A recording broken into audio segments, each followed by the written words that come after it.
जय श्री श्याम दोस्तों, मैं हूं आपका दोस्त मनीन्द्र शर्मा। स्वागत है आपका अपने YouTube चैनल @official RWM पर। दोस्तों, जैसा कि मैंने कल आपको बताया था उत्तर वैदिक काल के बारे में, आज हम बात करेंगे वैदिक साहित्य के बारे में। वैदिक साहित्य क्या है, कैसे है। उम्मीद करता हूं कि आपने पिछली क्लासें अच्छी तरीके से देखी होंगी और अपने दोस्तों को भी शेयर किया होगा, जिससे कि उनको भी थोड़ा बहुत जो है लाभ मिले इससे। तो आई होप यू अंडरस्टैंड, आप समझ गए होंगे कि जितनी भी क्लासेस हैं आप सब क्लासों को अपने दोस्तों को शेयर करिए अधिक से अधिक, जिससे कि उनको भी पढ़ने का मौका मिले और जो फालतू की किताबें हैं उनसे झंझट जो है खत्म हो उनका। सारे नोट्स बनाते चलना साथ ही साथ, और आगे जो हम पढ़ेंगे उसको भी प्रॉपर तरीके से देखते चलना और साथ ही साथ लर्न करते रहना।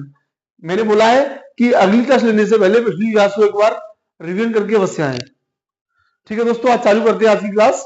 आज की क्लास है हमारी वैदिक साहित्य। वैदिक साहित्य के बारे में बात करेंगे। देखिए, वैदिक साहित्य,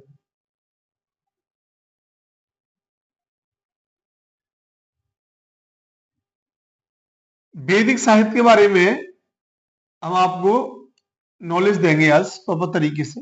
क्या होता है वैदिक साहित्य। जो वैदिक लिटरेचर है, साहित्य है, इसमें अपने चारों वेद आते हैं।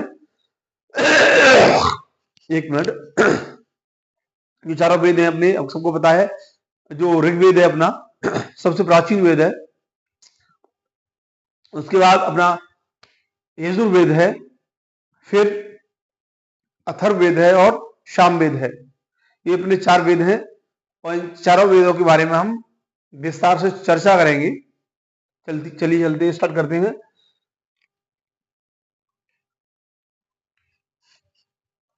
अपने चार वेद है प्रमुख।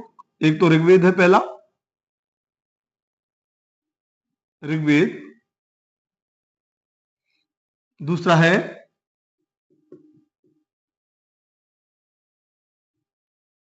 सामवेद और तीसरा है यजुर्वेद।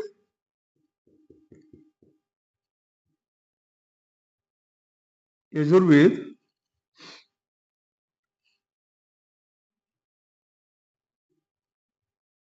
और 4 नंबर है अपना अथर्ववेद। अथर्ववेद दोस्तों, ये हमारे कुल 4 वेद हैं। इनमें से हम बात करेंगे सबसे पहले ऋग्वेद के बारे में। जो ऋग्वेद है अपना, तो मैंने आपको बताया था ऋग्वेद जो है अपना सबसे प्राचीन वेद है और इसके साथ में ही जो ऋग्वेद का जो तीसरा मंडल है, उस तीसरे मंडल से गायत्री मंत्र लिया गया है। मैंने आपको बताया था, जिसकी संरचना विश्वामित्र जी ने की थी। ठीक है, और ये जो वेदों की भाषा थी वो संस्कृत भाषा थी, ये मैंने आपको कल बताया था। और इसके अलावा ये 4 अपने वेद हैं। इसके अलावा ये सबसे नवीन वेद है, सॉरी, ये सबसे अपना प्राचीन वेद है और ये सबसे नवीन वेद है, न्यू वेद है। ये अपना ये नया वेद है अपना।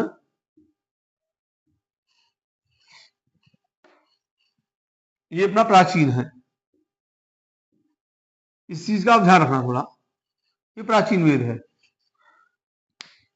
वही आपको बताया गया अथर्ववेद जो है, इसमें जादू टोना वगैरह के बारे में ज्यादा बताया गया है। और जो अपना यजुर्वेद है, इसमें यज्ञ के मंत्र वगैरह हैं, जो यज्ञ कैसे किया जाता है, आवाहन वगैरह, वो सारी चीजें इसमें प्रॉपर तरीके से बताई गई हैं। चलिए दोस्तों, इसके अलावा 1-2 फैक्ट और है। अपना पहला फैक्ट है उपनिषद। उपनिषद कितने हैं अपने? 108 हैं जो उपनिषद हैं। उपनिषद की संख्या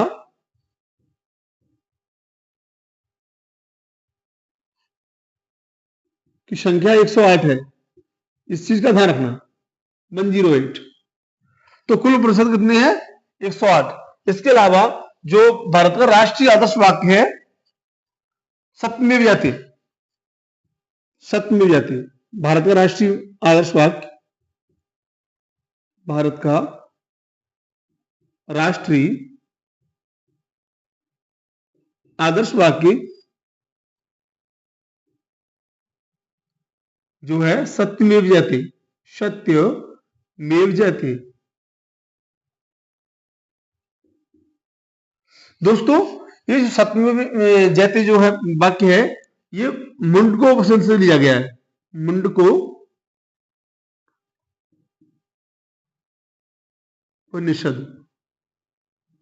मुंडकोपनिषद से लिया गया है।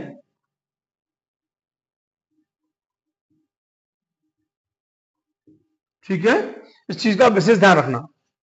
इसके अलावा जो वेदांग है, वेदांग की संख्या 6 है, वो भी मैं आपको लिखा देता हूं। शिक्षा, कल्पतरु जो भी है वेदांग,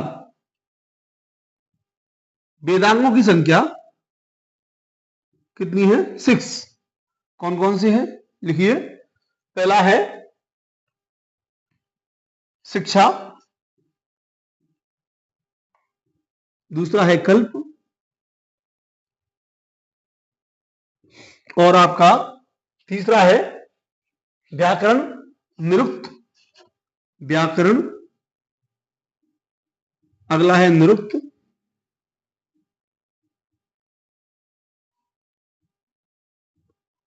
और छंद, और छंद के अलावा अपना एक और है ज्योतिष एवं ज्योतिष। ये 6 अपने क्या है? कुल वेदांग है। इस चीज का विशेष ध्यान रखना, आप जल्दी से नोट कर लीजिए, फिर हम आगे बढ़ेंगे। तो अभी तक मैंने आपको बताया कि अपने ये 4 वेद है। ऋग्वेद अपना सबसे प्राचीन वेद है, उसके बाद सामवेद आता है, फिर यजुर्वेद है, और फिर अथर्ववेद है। अथर्ववेद सबसे नया वेद है। जादू टोना के बारे में इसमें काफी जानकारी मिलती है। जो यजुर्वेद है इसमें मंत्र वगैरह हैं आपके यज्ञ हवन करने के और देवताओं का आह्वान करने के बारे में इसमें सारी जो है जानकारी हासिल होती है। इसके अलावा जो उपनिषदों की संख्या वो 108 है। भारत का जो राष्ट्रीय आदर्श वाक्य सत्यमेव जयते हैं, ये मुंडकोपनिषद से लिया गया है। इसके अलावा जो वेदांग उनकी संख्या 6 है। शिक्षा, कल्प, व्याकरण, निरुक्त, छंद एवं ज्योतिष। इस चीज को आप ध्यान रखना, कभी कभार एग्जामिनर जो है पूछ लेता है, तो जल्दी से कॉपी करिए, फिर मैं आगे बढ़ता हूं।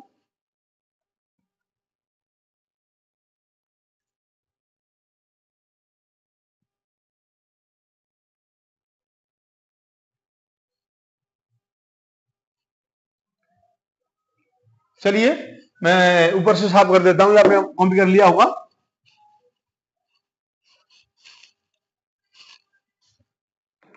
देखिए दोस्तों, जैसा कि हम बात कर रहे थे वेदांग के बारे में, वेदांग आपने लिख ही लिए। इसके बाद आती है मनुस्मृति। स्मृतियां क्या होती हैं? देखिए, जो स्मृति है आपकी स्मृति,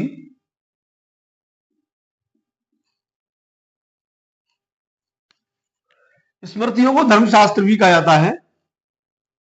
स्मृति जो है इनको धर्मशास्त्र भी कहते हैं, धर्मशास्त्र भी, ठीक है, धर्मशास्त्र भी कहा जाता है।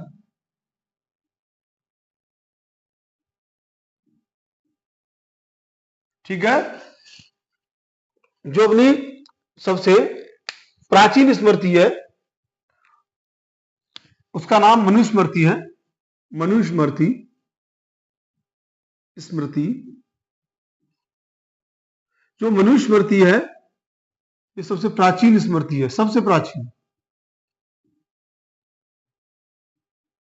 दोस्तों बताते हैं कि ये जो स्मृति है ये लगभग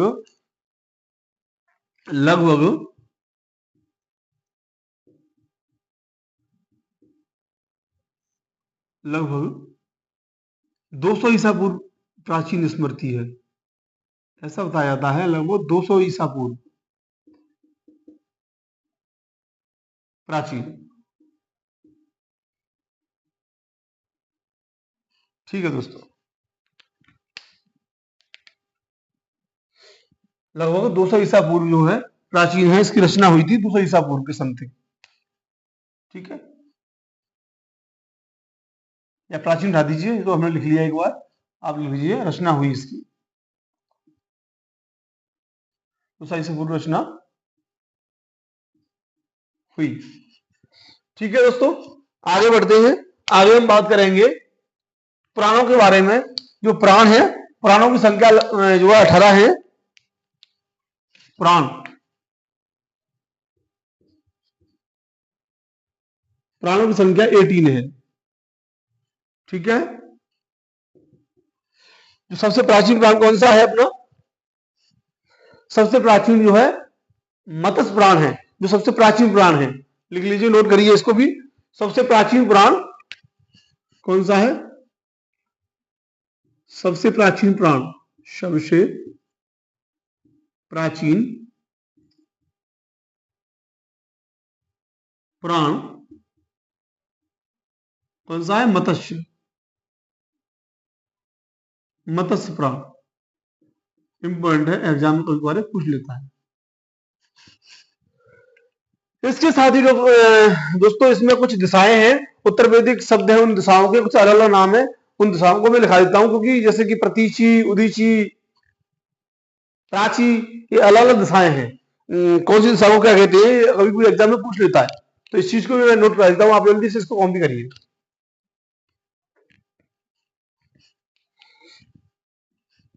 ये नीचे से आप लिख लिए होंगे, पहले ही मैंने इसको करा दिया था, मैं इसको साफ करता हूं।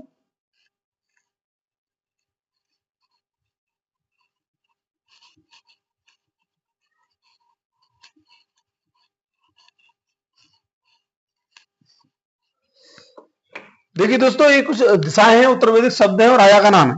ये डायग्राम टाइप का बना देता हूं मैं, फिर आप समझ जाएंगे। यहां पर ये मैंने लिख दिया दिशा, यहां पर उत्तर वैदिक दिशा, उत्तर वैदिक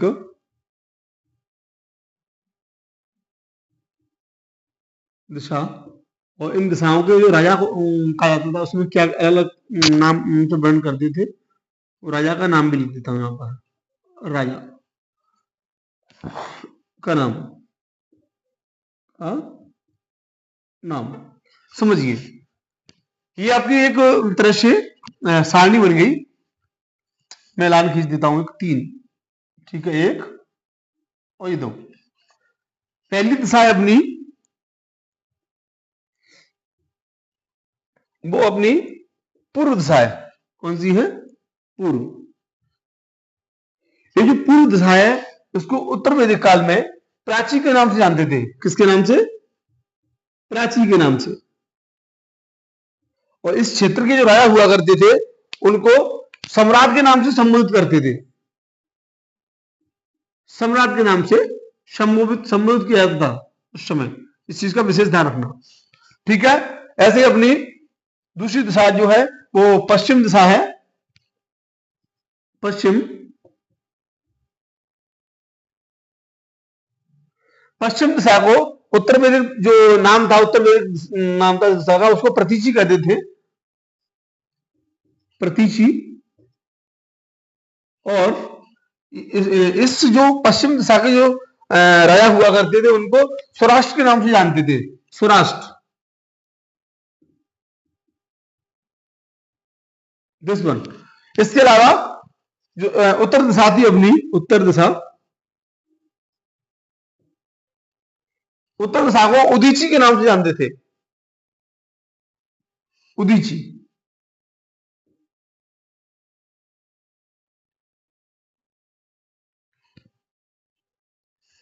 बड़ी बना लेते हैं, उदीची। उत्तर दिशा को वह उदीची के नाम से जानते थे। और जो इधर के राजा हुआ करते थे, उनको क्या कहते थे? विराट। पता है ना, विराट नगर, मत्स्य क्षेत्र, यही तो आता है अपना। सूरसेन नगर, मथुरा वृंदावन, धौलपुर वाला क्षेत्र है, भरतपुर वाला क्षेत्र है, ये सब मत्स्य क्षेत्र में आता था। उत्तरी क्षेत्र है ये।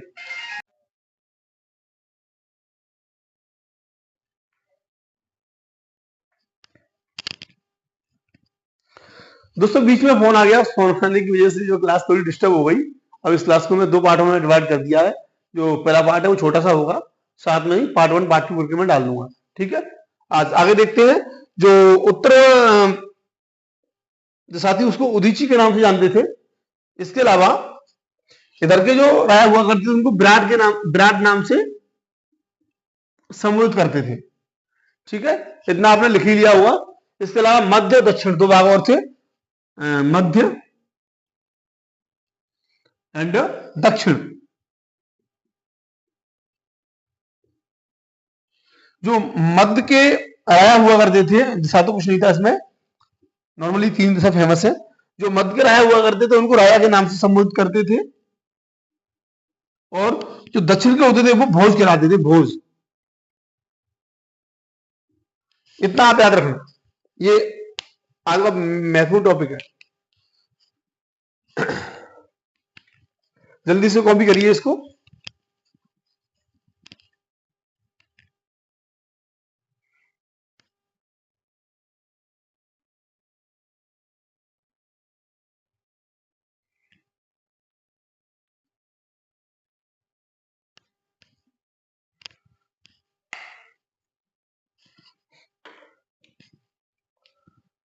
आई होप आपने कॉपी कर लिया होगा। अब हम आगे चलते हैं।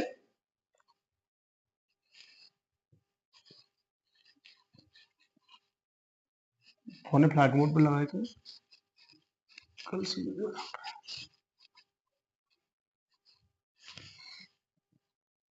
वैसे वैदिक साहित्य आज अपना इतना ही है, पूरा हुआ, कंप्लीट है। अब हम आगे पढ़ेंगे जो है बौद्ध धर्म के बारे में। कल हम बौद्ध धर्म के बारे में पढ़ेंगे प्रॉपर तरीके से। तो आज के लिए इतना ही। बौद्ध धर्म तो काफी बड़ा है, उसको अभी हम 2 भागों में बांटेंगे। धन्यवाद। इसको आप कॉपी कर लीजिए, मैं इरेज कर रहा हूं।